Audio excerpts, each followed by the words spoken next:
ओम शांति। आज हम 31 में 77 की अव्यक्त वाणी सुनते हैं। आज की वाणी का सार है, विश्व कल्याण करने का सहज साधन है श्रेष्ठ संकल्पों की एकाग्रता। मास्टर सर्वशक्तिवान, सदा मायाजीत सो जगतजीत, सदा ज्ञान स्वरूप शक्ति स्वरूप स्थिति में स्थित रहने वाले विजय रत्नप्रति बाबा बोले, अपने निराकारी और साकारी दोनों स्थितियों को अच्छी तरह से जान गए हो। दोनों ही स्थितियों में स्थित रहना सहज अनुभव होता है। वह साकार स्थिति में स्थित रहना सहज लगता है और निराकार स्थिति में स्थित होने में मेहनत लगती है। संकल्प किया और स्थित हुआ। सेकंड का संकल्प जहाँ चाहे वहाँ स्थित कर सकता है।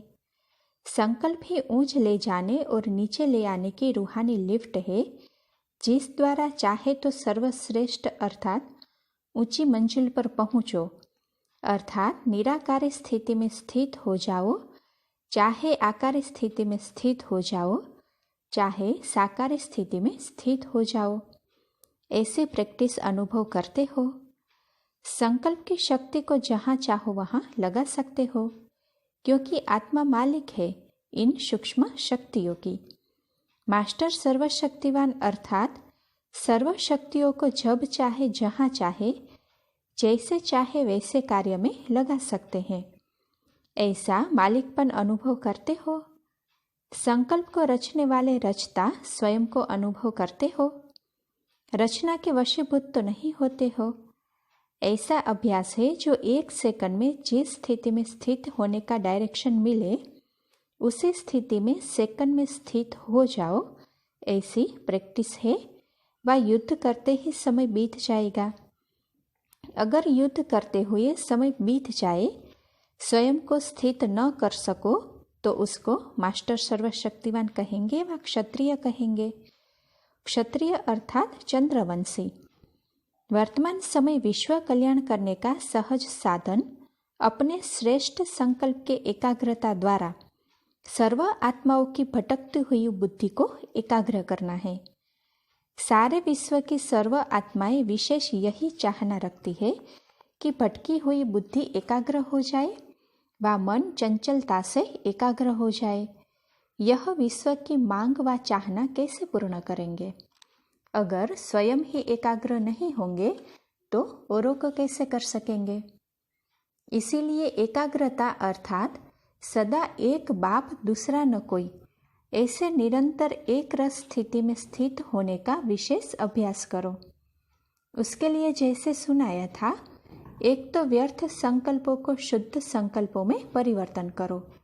दूसरी बात, माया के आने वाले अनेक प्रकार के विघ्नों को अपनी ईश्वरीय लगन के आधार से सहज समाप्त करते कदम को आगे बढ़ाते चलो। विघ्नों से घबराने का मुख्य कारण कौन सा है? जब भी कोई विघ्न आता है तो विघ्न आते हुए यह भूल जाते हो कि बाप दादा ने पहले से ही यह नॉलेज दे दी है कि लगन की परीक्षा में यह सब आएंगे ही। जब पहले से ही मालूम है कि विघ्न आने ही है, फिर घबराने की क्या जरूरत? नई बात क्यों समझते हो? माया क्यों आती है?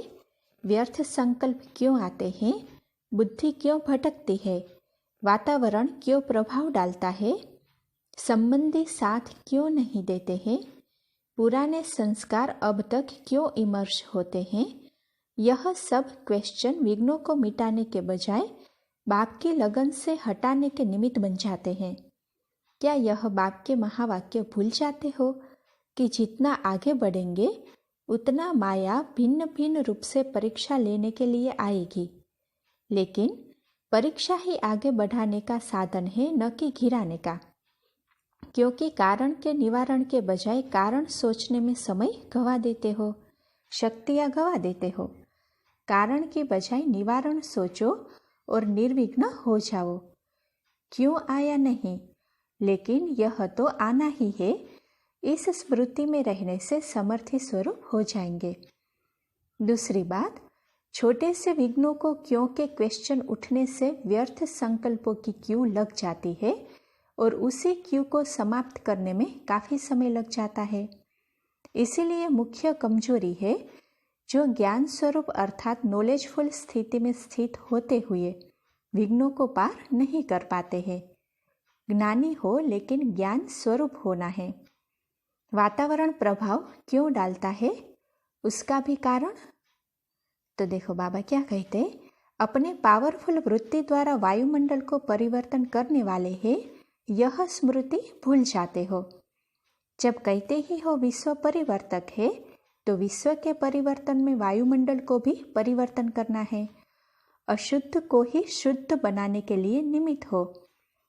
फिर यह क्यों सोचते हो कि वायुमंडल ऐसा था, इसीलिए कमजोर हो गया। जब है ही कलयुगी तमो प्रधान आसुरी सृष्टि, उसमें वातावरण अशुद्ध न हो तो क्या होगा। तमोगुणी सृष्टि के बीच रहते हुए वातावरण को परिवर्तन करना, यही ब्राह्मणों का कर्तव्य है। कर्तव्य की स्मृति में रहने से अर्थात रचतापन की स्मृति में रहने से वातावरण अर्थात रचना के वश नहीं होंगे। तो जो सोचना चाहिए कि परिवर्तक होके परिवर्तन कैसे करूं, इस सोचने के बजाय यह सोचने लग जाते हैं कि वातावरण ऐसा लगता है इसीलिए कमजोर हो गया हूँ। वातावरण बदलेगा तो मैं बदलूंगी, वातावरण अच्छा होगा तो स्थिति अच्छी होगी। लेकिन वातावरण को बदलने वाला कौन, यह भूल जाते हो। इस कारण थोड़े से वातावरण का प्रभाव बढ़ जाता है। और क्या कहते हैं कि संबंधी नहीं सुनते व संग अच्छा नहीं है, इस कारण शक्तिशाली नहीं बनते। बाप दादा ने तो पहले से ही सुना दिया है कि हर आत्मा का अपना अपना अलग अलग पार्ट है। कोई सतोगुणी, कोई रजोगुणी, कोई तमोगुणी। जब वैरायटी आत्माएं हैं और वैरायटी ड्रामा है, तो सब आत्माओं का एक जैसा पार्ट हो नहीं सकता। अगर किसी आत्मा का तमोगुणी अर्थात अज्ञान का पार्ट है, तो शुभ भावना और शुभ कामना से उन आत्मा को शांति और शक्ति का दान दो।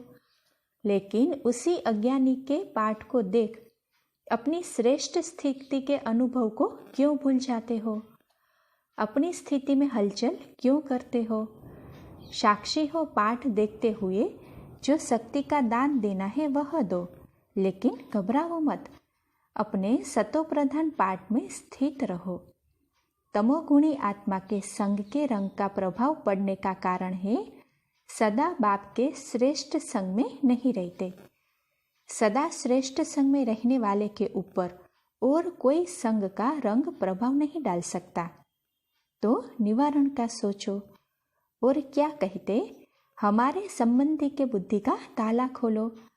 बाप ने सर्व आत्माओं की बुद्धियों का ताला खोलने की चाबी बच्चों को पहले से ही दे दी है, तो चाबी को यूज क्यों नहीं करते हो? अपना कार्य भूलने कारण बाप को भी बार बार याद दिलाते हो कि ताला खोलना व बुद्धि को परिवर्तन करना। बाप तो सर्व आत्माओं रूपी बच्चों के प्रति सदा विश्व कल्याणकारी है ही, फिर बार बार क्यों याद दिलाते हो? बाप को अपने समान भूलने वाले समझते हो क्या? कहने की भी आवश्यकता नहीं। जितना आपको अपने हद के पाठ के संबंध का ख्याल है, बाप तो सदा बच्चे के संबंध में रहने वाले, तो बाप बच्चों को कभी भूल नहीं सकता। लेकिन बाप जानते हैं कि हर एक आत्मा का कोई अपना समय का पाठ है, कोई का आदि में पाठ है, कोई का मध्य में, कोई का अंत में पाठ है, कोई का भक्ति का पाठ है, कोई का ज्ञान का पाठ है। इसीलिए बार बार यह चिंतन मत करो ताला कब खुलेगा, लेकिन ताला खोलने का साधन है अपने मनसा संकल्प द्वारा सेवा, अपनी वृत्ति द्वारा वायुमंडल को परिवर्तन करने की सेवा। अपने जीवन के परिवर्तन द्वारा आत्माओं को परिवर्तन करने की फर्ज अदाई निभाते चलो। अभी बार बार यह नहीं बोलना कि ताला खोलो। अपना ताला खोला तो उनका खुल ही जाएगा। मुख्य 3 बातें बार बार लिखते और कहते हो। योग क्यों नहीं लगता, ताला क्यों नहीं खुलता और माया क्यों आती है। सोचते बहुत हो, इसलिए माया को भी मज़ा आता है। जैसे मल्ल युद्ध में भी अगर थोड़ा सा भी गिरने लगता है तो दूसरे को मज़ा आता है और गिरकर ऊपर चढ़ने का। तो जब यह सोचते हो माया आ गई, माया क्यों आई, तो माया घबराया हुआ देख और वार कर लेती है। इसीलिए सुनाया माया आनी ही है। माया का आना अर्थात विजय बनने के निमित्त बनना। शक्तियों की प्राप्ति को अनुभव में लाने के लिए निमित्त कारण माया बनती है। अगर दुश्मन न हो तो विजय कैसे कहा जाएगा। विजय रत्न बनाने के निमित्त यह माया के छोटे छोटे रूप है। इसलिए मायाजीत समझ, विजय रत्न समझ, माया पर विजय प्राप्त करो। समझा? मास्टर सर्वशक्तिवान, कमजोर मत बनो, माया को चैलेंज करने वाले बनो। अच्छा, सदा मायाजीत सो जगत जीत, वातावरण को अपनी समर्थ वृत्ति से सतो प्रधान बनाने वाले, अपने श्रेष्ठ बाप के संग से अनेक मायावी संग दोष से पार रहने वाले, सदा ज्ञान स्वरूप शक्ति स्वरूप में स्थित रहने वाले, ऐसे सदा विजय रत्नों को बाप दादा का याद प्यार और नमस्ते।